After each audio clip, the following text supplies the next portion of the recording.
हरे Krishna everyone, स्वागत है आप सभी का स्काईवे लर्निंग हब पे। और आज सीयूटी पीजी मैथमेटिक्स के लिए जो पीवाई की सीरीज चल रही है उसके अंदर आज हम एक नया टॉपिक लेकर के आए हैं जिसका नाम है सीक्वेंस एंड सीरीज। ठीक है, तो सीक्वेंस एंड सीरीज के अंदर जो भी प्रीवियस ईयर क्वेश्चंस आए हैं उनको वन बाय वन हम यहाँ पर बिल्कुल डिटेल सोल्यूशन के साथ डिस्कस करने वाले हैं। तो आज हम 2022 का जो पेपर है आपका सीयूटी पीजी मैथमेटिक्स का, उसमें सीक्वेंस एंड सीरीज के कितने क्वेश्चन आए हैं, ठीक है, और किस टाइप के क्वेश्चन हैं उनको हम यहाँ पर डिटेल में सॉल्व करने वाले हैं। ठीक है, टोटल यहाँ पे 3 क्वेश्चन पूछे गए थे 2022 के पेपर में सीक्वेंस एंड सीरीज से। बट ये जो 4th क्वेश्चन है ये मैंने यहाँ पे क्यों लिखा, आप बोलेंगे यहाँ पे 4 क्वेश्चन लिखे हैं। 4 क्वेश्चन मैंने इसलिए लिखे क्योंकि जो 4th क्वेश्चन है रेडियस ऑफ कन्वर्जेंस यहाँ पे पूछा गया है, ये कॉम्प्लेक्स एनालिसिस का है क्वेश्चन, क्योंकि यहाँ पे z की पावर n लगा है। ठीक है, यहीं पे अगर x की पावर n होता तो ये सिंपल सा क्वेश्चन हो जाता आपका सीक्वेंस एंड सीरीज का। बट दोनों में मैथड सेम है। ठीक है, दोनों के मेथड सेम होते हैं आरओसी निकालने का। सीक्वेंस एंड सीरीज में जो टॉपिक है और जो आपका कॉम्प्लेक्स एनालिसिस में, दोनों में बिल्कुल सेम होता है, इसलिए इस क्वेश्चन को मैंने यहाँ पर लिख दिया है। ठीक है, तो सेम मेथड है इसलिए हम इसको इसी के अंदर सॉल्व कराने वाले हैं। तो टोटल 3 क्वेश्चन आए थे आपके 2022 में। 2023 के अंदर 5 to 6 क्वेश्चन आए थे। 2021 के अंदर आपके 4 क्वेश्चन पूछे गए थे, यानी कि ऑन एन एवरेज देखा जाए 4 से 5 क्वेश्चन आपके सीक्वेंस एंड सीरीज के सीयूटी पीजी मैथमेटिक्स के एग्जाम में देखने को मिल सकते हैं। ठीक है, और मिल जाते हैं। आपका जो 2024 का जो पेपर आने वाला है इसके अंदर भी आपको 5 से 6 क्वेश्चन हो सकता है कि सीक्वेंस एंड सीरीज के दिख जाए। ठीक है, शायद ज़्यादा भी हो सकते हैं क्योंकि इस बार क्या हुआ, कुछ सिलेबस कम हुआ, रिड्यूस हुआ। जैसे कि आपका रिंग थ्योरी रिड्यूस हो गया। ठीक है, अब रिंग थ्योरी अगर वो घटा रहे हैं तो फिर कौन से टॉपिक के क्वेश्चन बढ़ाएंगे ये तो बिल्कुल कंफर्म नहीं, जब आपका पेपर आएगा तभी पता लगेगा। बट ऑन एन एवरेज 4 से 5 क्वेश्चन तो आपको देखने को मिल ही जाएंगे। ठीक है, क्वेश्चन भी ज़्यादा टफ नहीं होते अगर आपने बेसिक्स आपके क्लियर हैं, आपने अच्छे से बीएससी में पढ़ रखा है और अगर आपने आईआईटी जैम एग्जाम की प्रिपरेशन कर रखी है तो आप इस सीयूटी पीजी मैथमेटिक्स एग्जाम को अच्छे से क्रैक कर सकते हैं। ठीक है, तो आज का वीडियो स्टार्ट करने से पहले मैं आप सभी लोगों से रिक्वेस्ट करना चाहूँगा, अगर आप लोग हमारे चैनल पर नए हैं तो प्लीज़ एक बार चैनल को सब्सक्राइब कर लीजिए और बेल आइकन भी प्रेस कर दीजिए। ठीक है, तो चलिए आज स्टार्ट करेंगे क्वेश्चन नंबर 1 से। क्वेश्चन नंबर 1 क्या है, the value of limit n tends to infinity n की पावर 1/n। ठीक है, इसकी वैल्यू पूछ रहा है क्या होगा।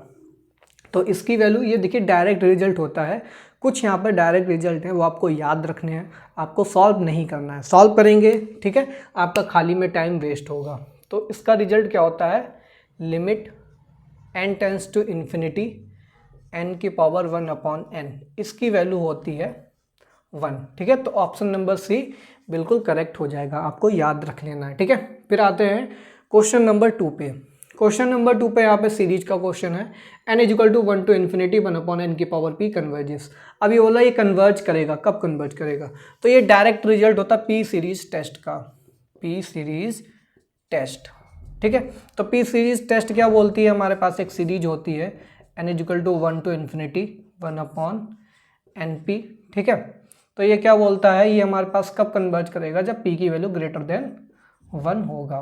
ठीक है, तो p की वैल्यू ग्रेटर देन 1 होगी तभी कन्वर्ज करेगी, अगर लेस देन 1 है, इक्वल टू 1 है तो फिर यहाँ पर क्या हो जाएगा, ये डाइवर्ज करेगी। ठीक है, तो कौन सा ऑप्शन 1/2 की बात करें, लेस देन 1 है, ये 1/3 लेस देन 1 है, 1/4 लेस देन 1 है, यानी कि बी सी डी जी तो इन्हें ऑप्शंस में दिए हैं। यहाँ पे किसी भी वैल्यू पे यहाँ कन्वर्स नहीं करेगी। अगर 2 की बात करें तो ग्रेटर देन 1 है, यानी कि ऑप्शन नंबर ए बिल्कुल करेक्ट हो जाएगा। ठीक है, बहुत ही बेसिक सा क्वेश्चन है, आपका पी सीरीज टेस्ट का पूछ लिया गया।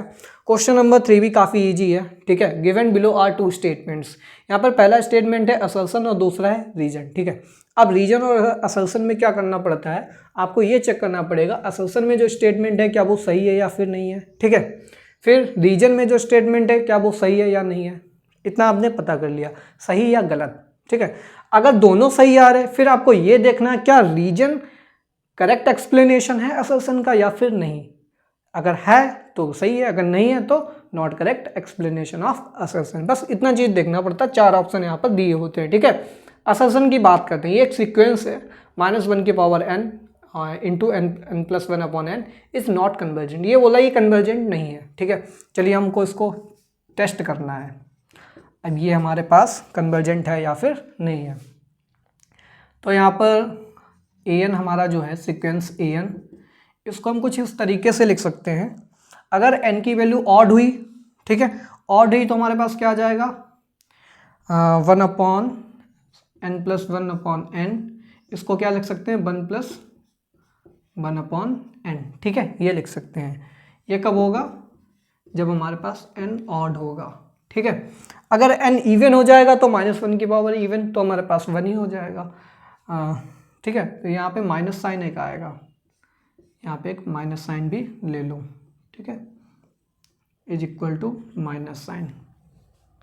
अगर इवन हुआ तो इवन में N plus one upon N हो जाएगा, ठीक है। इसको क्या लिख सकते हैं, one plus one upon N. ये कब होगा, जब एन हमारे पास इवन होगा, ठीक है। अब ये कन्वर्जेंट और डाइवर्जेंट चेक करना, तो लिमिट लगा दीजिए, तो limit N tends to infinity A N. तो यहाँ पर क्या आएगा, अगर ये ऑड होगा, ठीक है, तो इन्फिनिटी रखेंगे, वन अपॉन इन्फिनिटी जीरो हो जाएगा, तो सिंपल आंसर आएगा माइनस वन। और यहाँ पर रखेंगे तो ये आएगा प्लस का वन। तो ये आएगा जब हमारे पास एन ऑड होगा, ठीक है, और ये आएगा जब हमारे पास एन इवन होगा। तो यहाँ पर लिमिट पॉइंट्स हमारे पास कितने आ रहे हैं, दो आ रहे हैं, एक तो माइनस वन और एक तो प्लस वन। और ये कन्वर्जेंट कब होता है, ठीक है, ये कन्वर्जेंट कब होगा, जब यूनिक लिमिट पॉइंट आए। सपोज दैट वन वन आता तब ये कन्वर्जेंट हो जाता, या माइनस वन आता तब कन्वर्जेंट होता।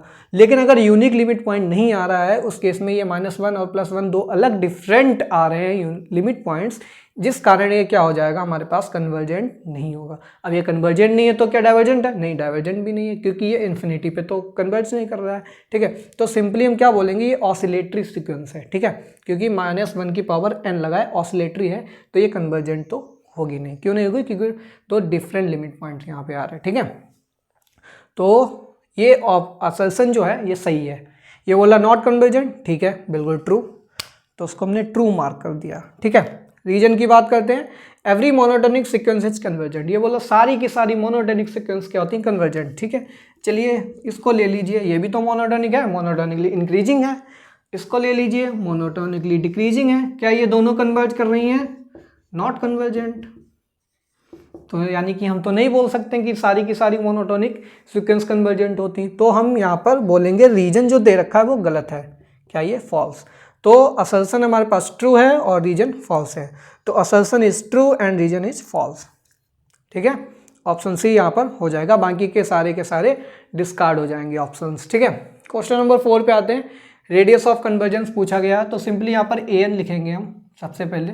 तो ए एन की वैल्यू क्या हो जाएगी यहाँ पर, N upon N plus one का होल ऑफ स्क्वायर, ठीक है। इसके दो टेस्ट होते हैं रेडियस ऑफ कन्वर्जेंस में। पहला होता है limit N tends to infinity modulus of, ठीक है, A N plus one upon A N, पहला होता है टेस्ट। सेकंड टेस्ट क्या होता है, limit N tends to infinity modulus of A N की पावर वन अपॉन एन, ठीक है। बट यहाँ पर हम वो वाला फर्स्ट वाला टेस्ट लगाएंगे, तो लिमिट, तो ये हो जाएगा one upon R is equal to limit N tends to infinity modulus of A N plus one upon A N, ठीक है। तो ये हो जाएगा limit N tends to infinity, ठीक है, और ए एन प्लस वन, तो ये हो जाएगा हमारे पास एन प्लस वन का whole of square upon N plus two का होल ऑफ स्क्वायर, ठीक है। इसके बाद ये क्या हो जाएगा, इनटू में अपॉन में है ए एन, तो ये हो जाएगा एन प्लस वन का whole of square upon N square, ठीक। तो यहाँ से कितना आएगा, एन कॉमन ले लीजिए, तो इसको लिखिए is equal to limit N tends to infinity, n को बाहर लेंगे तो ये हो जाएगा n square one plus one upon n का होल ऑफ स्क्वायर, ठीक है। यहाँ से एन कॉमन लीजिए, एन स्क्वायर, तो one plus two upon n का whole of square into n square one plus one upon n का whole of square upon N square, n square n square n square n square cancel हो गया, ठीक है। अब जब limit रखेंगे N tends to infinity, तो यहाँ से वन बचे, यहाँ से वन, यहाँ से वन, तो सिंपली आंसर क्या आ गया, वन, ठीक है। तो वन अपॉन आर की वैल्यू क्या आ गई, वन आ गई। इट इम्प्लाइज आर की वैल्यू क्या हो जाएगी, वन। तो रेडियस ऑफ कन्वर्जेंस क्या आएगा हमारे पास, वन। तो ऑप्शन नंबर डी बिल्कुल करेक्ट हो जाएगा, ठीक है। तो इस तरीके से यहाँ पर टोटल 3 क्वेश्चन थे सीक्वेंस सीरीज के, और जो लास्ट क्वेश्चन लिया ये कॉमन क्वेश्चन है, कॉम्प्लेक्स एनालिसिस का है, बट इसको सीक्वेंस सीरीज में भी हम काउंट कर सकते हैं, ठीक है। काफ़ी इजी क्वेश्चंस आए थे। तो आई होप आपको आज के जो क्वेश्चन है इनका सोल्यूशन समझ में आया होगा। ठीक है, जो हमारी नेक्स्ट वीडियो होने वाली है उसके अंदर हम 2021 के जो क्वेश्चंस आए हैं सीक्वेंस सीरीज के उनको डिस्कस करेंगे। ठीक है, चलिए मिलते हैं नेक्स्ट पार्ट की वीडियो में। तब तक के लिए thanks for watching, have a good day.